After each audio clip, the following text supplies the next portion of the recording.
शेरिंग तोब्गे ने उनका गर्मजोशी के साथ स्वागत किया। पीएम मोदी को गले लगाकर उनका स्वागत किया।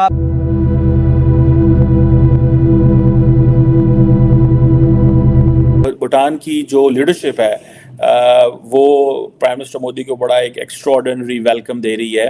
प्राइम मिनिस्टर नरेंद्र मोदी जो हैं वो भूटान के दौरे पे चले गए हैं।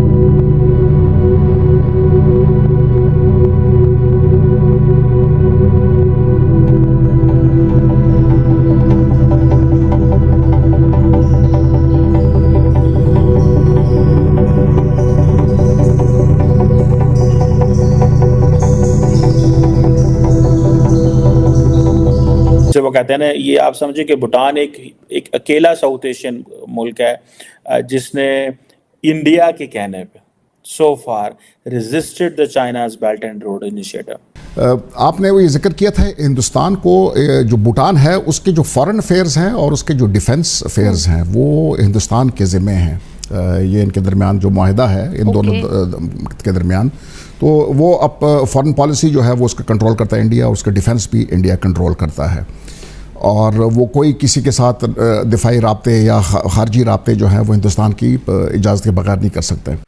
जिसमें जहाँ चाइना जाएगा तो आप जाएंगे, जहाँ चाइना शिरकत करेगा तो आप करेंगे, जहाँ वो शिरकत नहीं करेंगे आप शिरकत नहीं करेंगे। ये बहुत बड़ी डेवलपमेंट है, ठीक है जी। और सो इंडिया जो है वो फिर इन रिटर्न भूटान के जो इंटरेस्ट हैं उनको अकोमोडेट करता रहता है, इकोनॉमिक इंटीग्रेशन एंड देन के इनकी कॉमन सिक्योरिटी और इस तरह की बहुत सारी चीज़ें जो हैं। तो इस हिसाब से देखें तो पाकिस्तान की जो है इस वक्त हालत एक ऐसे बच्चे की सी है जो एक बहुत बड़े सहरा में भटक रहा है, बेसिमत, खौफजदा, कहीं उसे तूफान, बगोले और पता नहीं क्या क्या आंधियां चलती हुई नजर आ रही हैं। जी दोस्तों, बगे वीडियो तरफ जाने से पहले मैं बता दूं कि मोदी साहब भूटान के दौरे पे पहुंच गए हैं और जो भूटान के वज़ीर आज़म हैं उन्होंने बड़े खुश दिली से उनका वेलकम किया है। तो वो क्यों ना करें, क्योंकि भूटान की हर तरह की जिम्मेदारी इंडिया ने अपने सर पे ली हुई है। इंडिया हर तरह से उसको सपोर्ट करता है, तो फिर भूटान का काम भी बनता है ना वो इंडिया को हर तरह से सपोर्ट करे, और वो भी करता है। तो ये जो भाईचारा भूटान और ये इंडिया में है, ये अगर भाईचारा पाकिस्तान और इंडिया में हो जाए तो फिर क्या ही बात है। तो जिस तरह इस्तकबाल मोदी साहब का भूटान में हो रहा है, तो ये अगर पाकिस्तान में आए तो ये इस्तकबाल तो कुछ भी नहीं है भूटान की निस्बत। पाकिस्तान में उनका इससे ज़्यादा इस्तकबाल किया जाए। तो आप इस बात से सहमत है, ये बताइएगा कमेंट में। तो चलो आप पहले वीडियो देखें, बाकी बातें बाद में करते हैं। आता है कि एक तरफ तो ये हम देखते हैं कि चाइना के जो टेरिटोरियल डिफरेंस है भूटान के साथ कोई इतने इम्पोर्टेंट नहीं है, और चाइना की जो पॉलिसी है टेरिटोरियल डिस्प्यूट्स की, दैट इज़ विद एवरीवन, ठीक है, हर एक मुल्क के साथ उनका मसला है। और आपको पता है कि इस हवाले से इंडियन्स समझते हैं कि हमें किस तरह थोड़ी सी तंग करना है चाइना को, और चाइना समझता है हमें किस तरह तंग करना है इंडिया को। बहरहाल एनी हाउ, अब ये कहा जाता है कि जो साइनो भूटानीज जो बॉर्डर टॉक्स हैं और ये के जो बॉर्डर इश्यूज़ हैं वो 1984 में टॉक्स शुरू हुई, लेकिन बीच में रुक गई। कहा जाता है जब 2017 में इंडिया और चाइना का एक डोकलम प्लाटू के ऊपर जो एक मिलिट्री स्टैंड ऑफ हुआ था, और चाइना और भूटान दोनों ने एग्री किया कि वो अपने ये जो बॉर्डर इश्यूज़ हैं इनको एक्सपर्डाइट करेंगे, इनको हल करेंगे।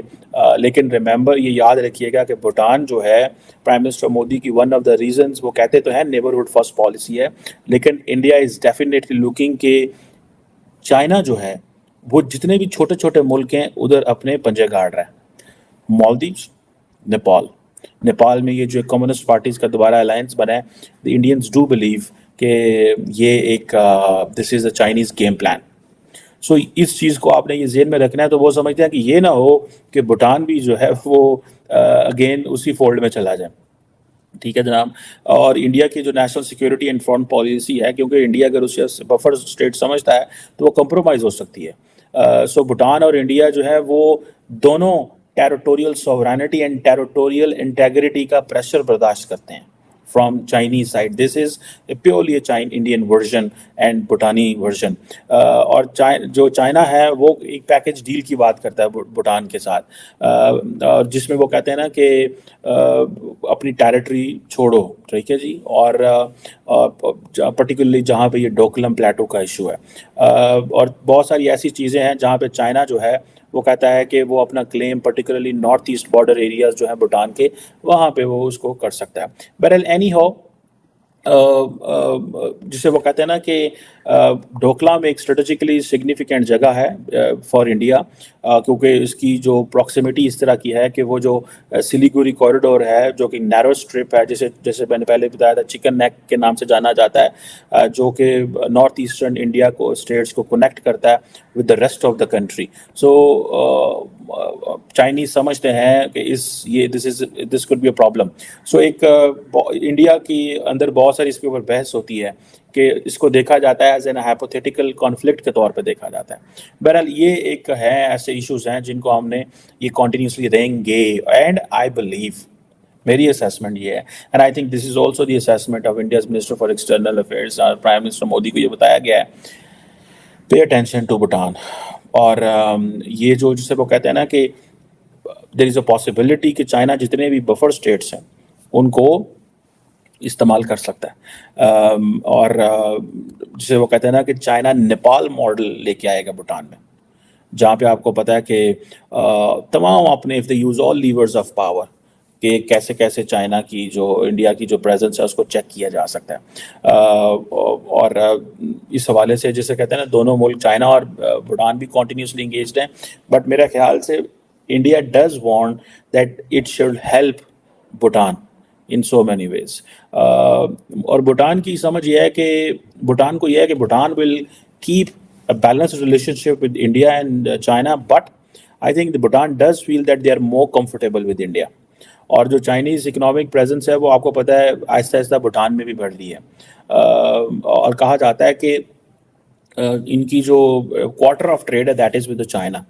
और जिसे वो कहते हैं ना, पर्टिकुलरली टेलीकम्युनिकेशन में देख लें, हाईवेज में देख लें, हाइड्रो पावर में देख लें।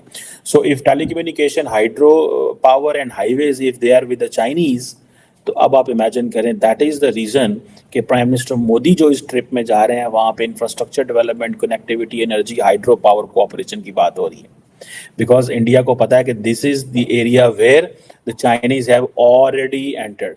अब कहा जाता है कि भूटान के लिए जो है वो ये है कि उसने उसको बड़ा केयरफुल होने की ज़रूरत है, इन अ सेंस के द इंडियन वर्जन जो मैं आपको बता दूं, वो कहते हैं you have to derisk from Chinese economy. ठीक है, एक होता है डी कपल, एक होता है डी रिस्क। डी कपल तो होता है मतलब ठीक है जी साइड पे हो जाए, D risk means that get the projects which are good for your human security, good for the country, but at the same time be careful in terms of that you do not get the projects which are which could make you vulnerable। ठीक है जी। और ये चीज़ें मैं समझता हूँ ये वहाँ पे हैं, और इसमें देखा जाए तो obviously the Indians can offer them much, और लेकिन ये बॉर्डर टॉक्स, ये चीज़ें चलती रहेंगी, ये इसमें कोई इतनी जल्दी कंक्लूजन नहीं आता है। इंडिया के देखे ना कि they have been so many rounds of conversations between India and क्या नाम है उनका, China, but there is no conclusion, कोई नहीं है, कोई कंक्लूजन नहीं है किसी किस्म का। सो ये एक जैसे कहते हैं ना, ये एक वो है।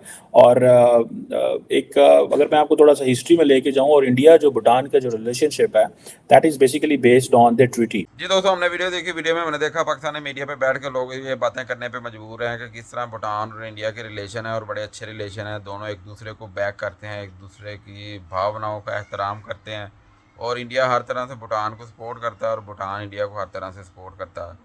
और पाकिस्तान एक ऐसा देश है जिसकी अभी फिलहाल वक्त आज के दौर में कोई भी नहीं सुनता। तो पाकिस्तान के हालात इस तरह नहीं है कि पाकिस्तान के अपने हमसायों के साथ, चारों तरफ के जो हमसाए हैं उनके साथ, सवाए चाइना के किसी के साथ रिलेशन अच्छे नहीं हैं। तो पता नहीं ये पाकिस्तान के हालात कब ऐसे होंगे कि पाकिस्तान के भी अपने हमसायों के साथ अच्छे तल्लुकात होंगे, हमें भी एक दूसरे की तरफ आने जाने का मौका मिलेगा, प्यार मोहब्बत होगा, ट्रेड होगी। जब ट्रेड होगा तो फिर सारे देशों का फ़ायदा होगा, सबसे ज़्यादा पाकिस्तान का फ़ायदा होगा, क्योंकि नुकसान तो इस टाइम सबसे ज़्यादा पाकिस्तान का ही हो रहा है। तो बाकी इस तरह की सिचुएशन है, बड़ी ख़तरनाक सिचुएशन है। आप इस बारे में क्या कहते हैं, अपनी राय का इज़हार कमेंट में ज़रूर कीजिएगा कि क्या इस तरह के रिलेशन होने चाहिए पाकिस्तान के दूसरे देशों के साथ, और कैसे होंगे। मिलते हैं अगली वीडियो में, अपना ख्याल रखिएगा, अल्लाह हाफिज़।